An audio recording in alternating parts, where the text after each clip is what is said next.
Saya juga di sini merasa inilah salah satu lahan dakwah saya gitu. Lahan dakwah saya, anak-anak itu adalah tempat saya menanamkan nilai-nilai gitu. Saya mempunyai keyakinan bahwa walaupun hanya satu kebaikan, walaupun satu ayat yang saya sampaikan atau hadis yang saya ajarkan ke anak-anak, berharap itu menjadi jariah buat saya.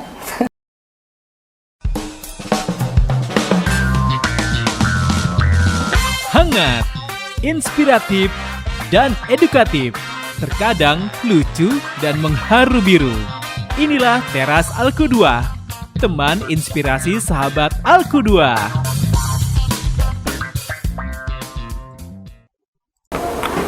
Assalamualaikum warahmatullahi wabarakatuh. I like Monday. Halo sahabat, apa kabar? Hari Senin ya. Hari ini kembali di teras kita, teman inspirasi Al-Qudwah. Kalau sedih agak nge-lag, maaf ya. Karena faktor grogi juga sih di sebelah saya.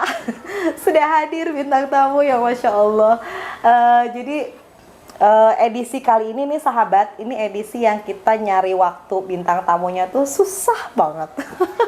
Kita langsung kenalan ya sahabat ya. Assalamualaikum Umi. Waalaikumsalam warahmatullahi wabarakatuh.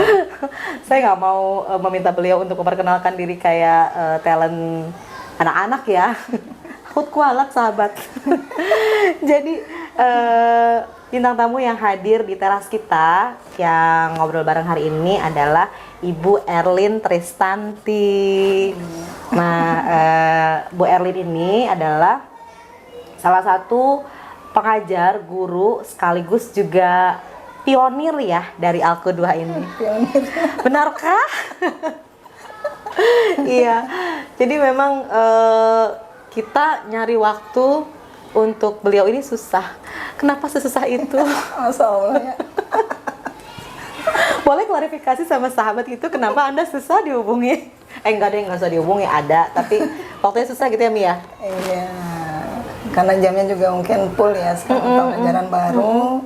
Di SD sudah full day. Merangkap walas juga, jamnya banyak ya. Begitulah. Oke. Iya sahabat, jadi betul sekali. Bu Erlin ini sekarang di walas kelas berapa? Kelas 6B. Kelas 6B ya. Saya izin nyebut Umi ya, sahabat, karena beliau ini adalah tolong jangan di compare ya, jangan dibandingin. Tapi beliau ini guru saya. Ya Allah. Oh, gedean muridnya itu kan maksudnya. Ya sahabat, Ibu Erlin Tristanti adalah salah satu sosok yang memang benar-benar inspiratif ya, yang membawa bukan saya yang mau curhat sih, tapi emang beliau ini banyak membawa orang untuk betah di sini gitu di Al-Qudwah. Ini berapa lama sih di Al-Qudwah? Berapa lama ya? Hitung sendiri pokoknya ya. Oke. Saat itu saya SMA dan Anda sudah di sini ya. Udah. Tahun berapa sih tuh Mi? Saya lupa. Gabung dengan Al-Qudwah tuh dari tahun 95 ya. Tahun 95. Jadi hitung sendiri udah berapa lama ya. Oke, ada yang baru lahir di 95 sahabat. Beliau sudah di sini ya. Jadi Ketahuan tuanya. tapi seriusan yang namanya guru itu emang awet muda ya sahabat ya. Saya lagi lucu-lucunya waktu itu ya. Nggak penting sih kalau yang itu. Tapi kenapa sih Umi tertarik untuk gabung di sini di Al-Qudwah saat itu? Iya. Jadi awalnya kita tuh masih SMA Bu Rian. SMK tepatnya ya. SMK. SMK Negeri 1. Saya dan beberapa teman sebenarnya awalnya dari proses tarbiyah ya gitu. Nah, kebetulan murabi kita itu adalah guru pertama di RA Al-Qudwah gitu. Jadi beliau guru angkatan pertama, kalau saya angkatan kedua. Jadi RA Al-Qudwah itu dimulai tahun 94 dibukanya. Dan saya mulai gabung di tahun 95 karena waktu itu baru lulus juga gitu. Nah, ketika akhir-akhir di kelas 3 SEMEA itu SMK 1 ya, waktu itu SEMEA negeri namanya. Itu murabi saya sempat nawarin gitu ya, ini di RA lagi butuh guru gitu tuh. Akhirnya mau nyoba nggak ih bisa nggak yang ngajar gitu tuh awalnya mah. Itu posisi Karena masih memang sekolah ya, Mi, masih ya? sekolah. Dan memang saya secara pribadi juga nggak ada darah guru gitu sebetulnya. Tapi darahnya biru gitu ya. Ya ada gen guru di keluarga itu ya. Akhirnya karena waktu itu memang semangat kan ya, semangat berislam gitu kan. Akhirnya yuk coba aja gitu kata murabi itu ya. Sebentar, semangat berislam memang apa yang ditawarkan di Al-Qudwah sehingga ada korelasinya dengan semangat itu gitu. Iya, karena saya tahu di Al-Qudwah itu memang ingin Islam itu tumbuh dengan baik gitu. Nilai-nilai Islam itu tumbuh dengan baik di lingkungan sekitarnya. Di lingkungan sekitar. Dan dimulai dengan RA itu ya. RA itu adalah salah satu langkah awal lah. Langkah awal untuk menebarkan nilai-nilai Islam gitu. Dan saya dan teman-teman merasa oh ini momen kami untuk berlatih gitu. Berlatih atas nilai-nilai yang telah kami dapatkan dalam proses tarbiyah itu. Wah. Waktunya praktek gitu. Magang lah ya. Kayak gimana sih gitu tuh. Iya. Dengan semangat orang yang baru berislam, mengenal Islam itulah gitu, kita coba bismillah. Akhirnya kalau pulang sekolah kita coba gitu tuh diajarin cara ngajarnya gimana. Bahkan karena waktu itu kan sudah ada waktu-waktu luang tuh nggak belajar di sekolah.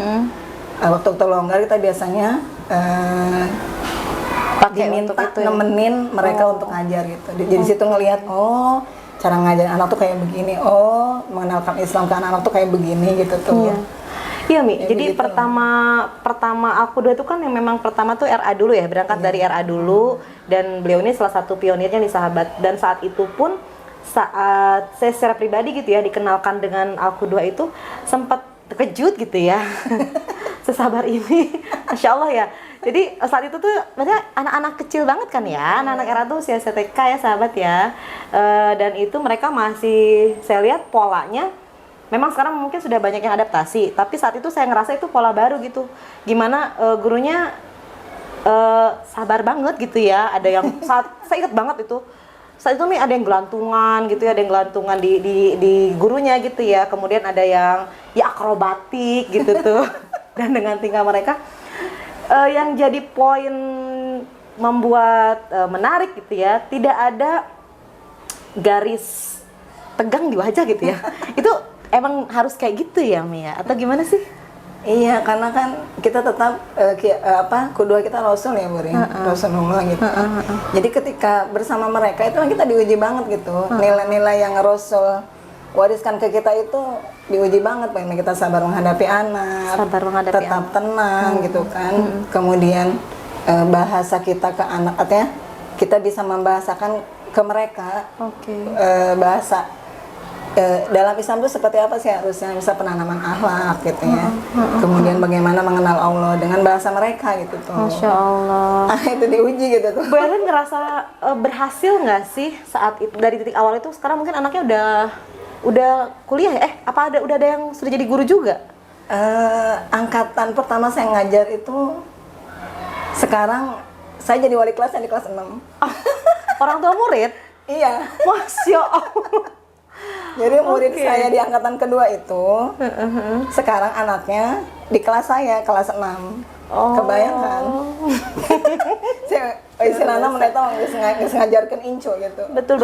Tapi ini saya rasa awalan ini jadi branding banget ya buat Al-Qudwah itu, dimana gurunya sabar gitu ya, dan mungkin ini yang terus digaungkan gitu ya. Secara seragamnya sama ya sahabat ya.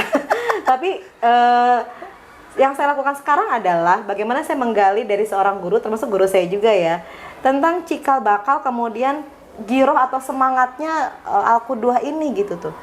Karena sepertinya ya beliau salah satu dari beberapa guru yang memang banyak dimintai pendapat terkait pengajaran, pendidikan gitu. Bisa baik Bu Rini. Gitu ya. Ada juga sih. Ada nggak sih Mi hal-hal yang memang ingin dijaga gitu ya? Ini kan Al-Qudwah udah berapa tahun ya? Udah lama banget. Itu tahun berapa Mi? 94 kalau berdiri. 94. Ya, nanti pokoknya kita ngitung bareng lah ya. Berapa usianya gitu ya. Kita nanti bakal ada ulang tahun juga nih. Pokoknya pantengin terus terasnya ya. Dan selama itu ada satu apa ya, inti atau core yang pengen dijaga ya, iya nggak sih? Iya ya, dari angguknya sih berat gitu ya. Apa sih yang pengen, jadi taste-nya atau apa sih namanya ya, pokoknya itulah inti yang pengen dijaga tuh apa sih dari Alku 2 ini, Mi? Iya. Yang saya tahu awal mendirikan Alku 2 itu kan pertama ingin memperjuangkan nilai-nilai Islam ya, artinya bagaimana nilai-nilai Islam yang kita yakini itu benar itu bisa pertama kita sebagai orang di sini bisa mengaplikasikan untuk diri sendiri, itu yang pertama. Kemudian bagaimana nilai itu juga bisa mewarnai tidak hanya diri kita gitu, tapi lingkungan sekitar kita, baik itu keluarga gitu ya, teman gitu ya, tetangga, dan mungkin karena kita di pendidikan, mungkin dalam hal ini bagaimana kiprah kita di lembaga atau pendidikan itu juga bisa memiliki dampak itu gitu. Artinya merasakan bagaimana indahnya berislam, bagaimana nikmatnya ketika beriman kepada Allah, Rasul dan sebagainya gitu. Intinya bagaimana Islam itu menjadi rahmatan lil alamin. Insya Allah. So, dengan semangat yang tadi ya, dan dengan kurun waktu yang begitu lama, pernah merasa bosan atau ingin coba gitu? Kok betah amat gitu ya? Ya betah amat itu sih. Takut saya kalau nanya macam-macam sama guru tadi, takut kualat ya. Iya, oke deh, kok betah amat sih gitu ya, bisa di sini? Iya, saya juga kan nggak ngerti ya, kok ya bagaimanapun saya yakin Bu Rini ya bahwa Allah itu tidak akan apapun yang terjadi diri kita ataupun dalam kehidupan kita kecuali di dalamnya ada campur tangan Allah. Itu yang pertama saya yakini. Saya yakin bahwa kehidupan saya sampai saat ini tuh semuanya itu pasti campur tangan Allah gitu. Dan Allah tidak akan pernah memberikan ketetapannya kecuali memang Allah tahu bahwa itu yang terbaik untuk kita gitu. Insya Allah. Begitupun saya di sini gitu ya. Mungkin saya lah mungkin ya yang memang tidak pernah meninggalkan, kalau bahasanya sekejap pun mungkin saya gitu Bu Rin. Maksudnya di antara teman-teman yang seangkatan saya dulu gitu ya, itu kan ada yang sempat meninggalkan Alku 2 misal kuliah gitu setahun kemudian balik lagi. Kemudian ada juga yang sempat keluar ngajar tapi balik lagi. Kalau saya tuh emang benar-benar stay dari 95 itu sampai sekarang. Kenapa? Apa karena takut ada yang lain gitu atau gimana? Enggak ya. Kesannya jagain apa gitu. Kalau ini kan ada kesempatan kuliah meninggalkan Alku 2 ya. Iya. Kalau saya emang ditakdirkan gitu tuh. Kuliah itu memang saya termasuk yang akhir gitu. Jadi kalau teman-teman tuh di awal tahun di awal ngajar tahun kedua ketiga itu mereka kuliah. Kalau saya justru kuliah itu ketika sudah rumah tangga ya, tahun berapa tuh? 2015-16 pas lah. abis lulus tuh terus ngajar aja Terus gitu ya? ngajar. Dan itu ngajar sampai saya nikah, punya anak pertama kedua itu tetap ngajar gitu tuh. Tetap ngajar. Kemudian ada kesempatan kan untuk kuliah waktu itu. Saya ambil UT. Oke. Dan ini perjalanannya luar biasa gitu ya. Saya pengen kayak teman-teman ngejar, saya minimal punya background pendidikan yang layak lah untuk di Alku 2. Ada gitu. lisensi lah ya. Iya, tidak gitu. semata-mata Bu Ellen tuh udah loyal banget, udah nggak usah pakai ijazah itu, nggak gitu juga gitu Enggak ya. Tuntutan Profesionalnya harus ada ya. profesionalisme itu kan akhirnya saya cobalah, teman-teman udah selesai kuliah, masa saya ijazahnya semea bae dari dulu gitu ya. Akhirnya ketika punya anak ketiga tuh Bu Rin, itu saya awalnya anak kedua sih, ketika anak kedua udah lahir tuh ada kesempatan untuk kuliah ya. Waktu itu saya ikut data di UT Rangkas. Alhamdulillah ikut sebulan apa 2 bulan gitu tuh. Waktu gitu nggak lagi karena sempat tidak lanjut gitu ya, karena kondisi keuangan saya jujur itu kondisi keuangan juga yang tidak memungkinkan, termasuk mungkin perhatian anak juga yang masih butuh. Udah selesai di tengah jalan. Sampai ketemu beberapa temen ya yang dulu sekelas gitu. Bu Erlin, eta sampai ke ujian nama Bu Erlin aya keneh cenah UTH. Cik saya padahal udah lama gitu udah itu daftar pertama gagal. Kedua saya daftar di Cibadak. Sama kalau itu nggak sempet kuliah sama sekali, cuma daftar nama doang gitu ya. Dan yang ketiga saya daftar lagi di Cibadak, itu barulah yang sebenarnya sampai keluar ijazah S1 Iya, lah iya, gitu. iya. Itu anak, jadi saya masuk UT, punya bayi Samil, anak ketiga. Dan langsung Selesai itu punya bayi Hanif, adiknya yang anak keempat. Jadi Oke, tapi paling tidak memang walaupun itu secara gelar profesional ya, tapi banyak gitu orang-orang yang tidak melakukan kalibernya beliau dalam mengajar gitu ya. Ini yang memang nyata di lapangan, banyak dijadikan bahan bertanya gitu ya. Saking banyaknya pengalaman ngajar mulu kan sahabat. Jadi nggak berhenti. Jadi emang best practice ya gitu, langsung praktek beliau nih. Sampai ada satu cerita ya, bener nggak ini Mi? Yang beliau itu di sekolah di era itu gitu ya, sampai bener-bener fight sendiri karena beberapa guru-guru tuh ada yang pindah satuan pendidikan gitu ya, ada tuntutan mereka untuk pindah sehingga beliau sendiri gitu. Padahal kesempatan beliau untuk sebutlah ya, ada tawaran menjadi ASN waktu itu, PNS ya, tapi tidak beliau ambil. Kenapa? Aduh, gimana ya? Ya sebagai warga masyarakat yang tetap merasakan bahwa jaminan pegawai negeri sipil atau ASN, walaupun mungkin sekarang sudah banyak yang beralih ya, maksudnya memang nggak satu-satunya gitu. Tapi mungkin saat itu di era tahun seperti itu, tawaran menjadi PNS adalah sebuah tawaran yang menggiurkan dan menjamin ya untuk kita beralih gitu. Kenapa Anda tidak? Iya. Jadi gini Bu Rin, saya ingat saya waktu itu saya melahirkan anak kedua ya, anak Konita. Itu saya hampir nggak ngambil cuti sebenarnya, mungkin cuti semingguan lah gitu.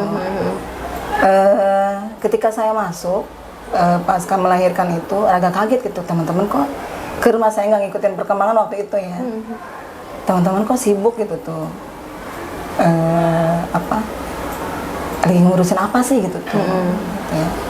Ternyata saya belakangan tahu mereka sedang mengurus ini yang tawaran yang kedua PNS ya Bu Rin. Saya dapat beberapa tawaran. Oke, jadi berapa tawaran yang Bu Erlin terima? Kita boleh tahu ya berapa tawaran?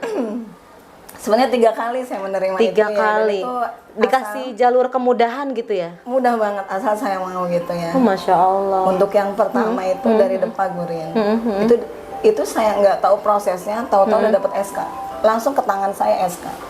Itu SK waktu itu GBK ya, guru kontrak lah, kayak guru bantu kontrak itu tuh dari Depak. Itu SK udah di tangan gitu. Cuma Masya Allah ya, di SK itu kan saya baca gitu. Dibaca dan ada keterangan di bawahnya tuh bahwa saya di situ kuliah gitu posisinya, sedang menempuh. Kalau nggak salah di situ D2 waktu itu ya, keterangannya di situ keterangannya D2 PGTK gitu.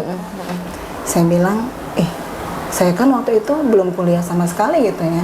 Ijazah tuh hanya ijazah terakhir, ijazah semaya itu gitu ya. Iya, bisa jadi mungkin itu bukan ini ya, mungkin ada aksidental gitu, nggak sengaja, atau mungkin juga menjadi satu sebetulnya peluang gitu ya, peluang dan untuk melanjutkan ke jenjang yang memang seharusnya. Kenapa nggak berpikir seperti itu aja? Ya, saya tuh ingat pada Islam kan harus jujur ya. Saya nggak mau gitu tuh. Ketika itu saya ambil, bisa aja mungkin seperti teman-teman yang lain, SK itu diterima, kemudian diambil jalurnya ya. Kemudian langsung daftar kuliah bisa aja gitu kan.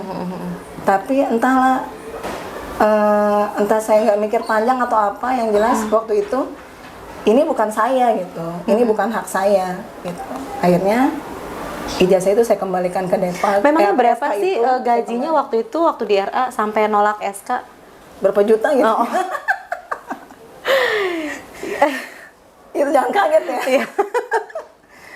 Itu kisaran 35.000 sebetulnya Bu. 35.000 satu bulan. Dan saat itu setahu saya saat itu 400.000 ya GB itu ya. Ya nggak sih?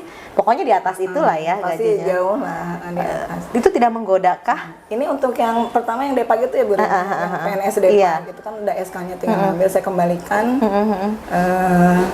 Ya dengan begitu saja dan memang mudah banget ketika itu ya. Sempat sih ada orang Depak tuh, Ibu nggak dipikir lagi Bu, kenapa Ibu mengundurkan diri? Enggak Bu, ini bukan hak saya gitu ya. Udah saya alihkan aja. Kebetulan waktu itu di temen di Alku 2 itu ada yang sudah selesai D1 PGTK Bu. Akhirnya saya minta udah kasihkan ke teman saya aja karena beliau kalaupun belum D2 setidaknya udah D1 lah PGTK gitu ya. Akhirnya dilimpahkan ke teman saya. Dan alhamdulillah sampai sekarang beliau PNS di Depan. Nyesel nggak, Mi? Nyesel nggak nyesel sih sebenarnya, bukan nyesel ya apa ya, karena tadi itu bukan di awal saya punya keyakinan bahwa semua perjalanan hidup saya itu Allah yang ngatur gitu. Begitupun dengan tantangannya, dengan rintangannya, dengan segala kemudahan kesulitannya sudah Allah atur demikian rupa gitu. Mungkin saat itu saya diuji gitu, sejauh mana kejujuran saya. Ya saya pilih yang memang saya pandang itu yang harus saya perjuangkan itu, nilai itu. Kalau yang kedua yang unik ya, GBS itu ya yang saya pasca melahirkan Konita. Oh ini beda ya, jadi beda. Jadi awal itu Depak dulu. Itu diberikan kemudahan mungkin. Kalau saya pikir salah satunya mungkin karena saya pengurus IGRA ya waktu itu. Jadi memang ada peluang ya, ada peluang gitu. Jadi Alku 2 itu diambillah nama saya gitu. Karena setahu saya seperti itu. Itu lewat aja udah. Insya Allah nggak ada penyesalan sih. Ya mungkin emang bukan rezeki saya di situ. Kemudian yang kedua yang GBS itu ketika teman-teman rame gitu kan, ada apa sih? Ternyata mereka yang ngurus berkas gitu tuh. Itu dalam posisi saya baru cuti melahirkan gitu ya. Lihat teman sebegitu sibuknya dan itu hampir semuanya ya daftar GBS dan diterima. Waktu itu tinggallah saya sendiri. Saat itu berapa siswanya waktu itu? Ada 3 kelas ya? 3 kelas. Saya langsung menghadap kepala sekolah gitu ya, waktu Bu Ai Rima Mulyani ya. Dia juga guru saya gitu, bilang, Bu Ai gimana nih guru-guru gitu ya. Tuh langsung ngerekrut lagi Bu Rini, ngerekrut teman-teman ya. Alhamdulillah kan kita karena memang dalam tarbiyah itu ya, jadi ada kandidat-kandidat yang memang ada grup-grup gitu, grup-grup pengajian yang akhirnya TK butuh nih gitu, segera akhirnya gitu aja, ambil gitu. Artinya siapapun yang bersedia ketika itu tanpa melihat latar belakang pendidikannya, yang penting dia mau ngajar aja dulu, mau bersama kita, selebihnya mereka mau belajar bersama kita gitu. Ya sama kayak saya sih. Oke. Ngajar itu bukan karena bisa sebenarnya, sambil belajar gitu. Saya pikir ini berani gitu ya, dengan saya potong dulu di cerita yang memang beliau tuh punya peluang yang luar biasa dan kita sudah tahu kenapa bisa sampai bertahan ya. Sebenarnya saya masih kepo di bidang itu. Tapi sebentar, tadi ada poin tidak memandang latar belakang, tapi direkrut dan saya lihat ada keberanian di situ. Adakah memang MOU atau memang SOP mengajarnya gitu? Waktu itu emang secara tertulis nggak ada. Tapi secara esensinya mereka tahu lah. Tanggung jawab mengajar itu harus seperti apa, kewajiban dan haknya seperti apa gitu. Dan itu memang yang udah di coaching tadi ya, kelompok-kelompok kecil ya, nggak sembarang rekrutmen misalnya fresh graduate siapa aja, tapi justru memang sudah mendapatkan formula Alku 2-nya ya, basicnya dari situ. Dan yang diutamakan memang semangat mereka untuk mau belajar dan mengamalkan ilmu yang mereka dapatkan. Selebihnya itu sambil ngajar, sambil kita juga terus belajar setiap hari. Berarti berangkat dari situ nih, Mi, kalau misalnya ada perekrutan guru Alku 2, ada nggak sih poin yang memang harus dimiliki oleh guru kita? Pastinya ada. Apa sih? Ini kan bocoran juga ya untuk... Ini harusnya ke HRD ya, bukan ke saya. Ya sih. Mohon maaf ya Bu HRD. Jadi karena beliau sudah bercerita latar belakang dan tentunya tadi ada rekrutmen guru yang secara pribadi sebelum saya bergabung di sini pun sahabat saya ngelihatnya ini beda gitu ya, dan membuat saat itu saya yang belum bergabung di sini memberanikan diri untuk menyekolahkan anak di sini yang berbayar ya. Ada keyakinan itu dan saya pengen tahu nih kira-kira sekalian bocoran aja gitu. Waktu itu diterima gara-gara apa gitu. Di balik latar belakang profesi ya. Apa sih Mi yang harus dimiliki oleh seorang guru atau pendidik di sini di Al-Qudwah? Pertama kita harus punya semangat yang sama ya. Semangat yang sama, yang kita ngajar itu bukan sekedar ngajar gitu. Tapi ada nilai-nilai lain yang harus kita, pertama harus ada dalam diri kita. Selanjutnya kita tularkan kepada anak-anak. Kita sampaikan ke anak-anak. Ya semangat kita berislam, semangat kita untuk berada di jalan yang kebenaran ya Bu Rini ya. Dan berani melakukan kebaikan-kebaikan itu, nilai-nilai kebaikan itu. Berarti itu juga nanti dirawat ya, maksudnya paham itu harus dirawat. Idealisme yang mungkin ditanamkan dari para leluhur Nenek moyang itu berarti memang luar biasa. Ada setitik air mata yang saya lihat sahabat di wajah beliau ketika bercerita tentang ini. Kayaknya cinta banget kita sama Al-Qudwah. Saya pun tertular nih di sini sahabat ya. Jadi maaf kalau agak tisu mana ya tisu. Secinta apa sih Bu Erlin itu sama Al-Qudwah sampai tadi dengan berbagai tawaran peluang yang mudah kemudian menarik itu maksudnya tidak diambil gitu. Sesayang apa dengan Al-Qudwah ini? Gimana ya? Saya merasa Al-Qudwah itu tempat terbaik lah untuk saya gitu ya. Artinya di sini saya bisa mengapresiasikan nilai Islam tadi. Ya selain saya ngajar, jujur ya Bu Rini ya, saya di Al-Qudwah itu selain memang mengajar, ikut berkontribusi untuk menanamkan nilai-nilai tadi ya, baik keislaman maupun pendidikan yang baik kepada anak-anak itu sebatas yang saya tahu dan terima sampai saat ini. Saya juga di sini merasa inilah salah satu lahan dakwah saya gitu. Lahan dakwah saya, anak-anak itu adalah tempat saya menanamkan nilai-nilai gitu. Saya mempunyai keyakinan bahwa walaupun hanya satu kebaikan, walaupun satu ayat yang saya sampaikan atau hadis yang saya ajarkan ke anak-anak, berharap itu menjadi jariah buat saya. Insya Allah. Ini kayaknya dalam banget ya. Terakhir sebelum kita closing di teras kita, harapan Umi untuk Al-Qudwah ini apa ke depannya? Iya. Ya, pastinya semakin maju ya Bu Rini ya. Semakin maju, semakin luas jangkauan sesuai dengan visi misi Al-Qudwah ya, yang kita ingin menjadi pionir gitu, menjadi rujukan sekolah di sekitar kita, bahkan mungkin di Indonesia, rujukan dalam tanda kutip ya, nilai-nilai kebaikan itu dan pendidikan yang baik gitu ya, unggul dan religius itu Bu Rini. Unggul mungkin dalam semua aspek ya, karena kita dalam Islam itu syumuliyah ya. Seluruh aspek mesti kita maksimalkan gitu. Begitupun dalam diri anak-anak, potensi yang diri anak itu kan luar biasa. Maka kita maksimalkan seluruh aspek yang ada dalam diri anak-anak kita. Masya Allah. Kita aminkan ya sahabat, semoga Al-Qudwah bisa terus tumbuh dan berkembang dan menjadi lahan dakwah bagi semua yang ada di dalamnya. Terima kasih banyak Umi udah ngobrol di teras. Pengennya lama-lama nih ngobrol di teras. Tapi sebentar lagi bel berbunyi dan nanti kita akan ketemu lagi di kesempatan berikutnya dengan sahabat inspirasi yang lain. Terima kasih banyak sekali lagi. Terima kasih, semoga sehat selalu ya Bu Erlin ya. Kita pamit sahabat. Assalamualaikum warahmatullahi wabarakatuh. Tetap semangat. Assalamualaikum warahmatullahi wabarakatuh. Terima kasih. Mohon maaf ya.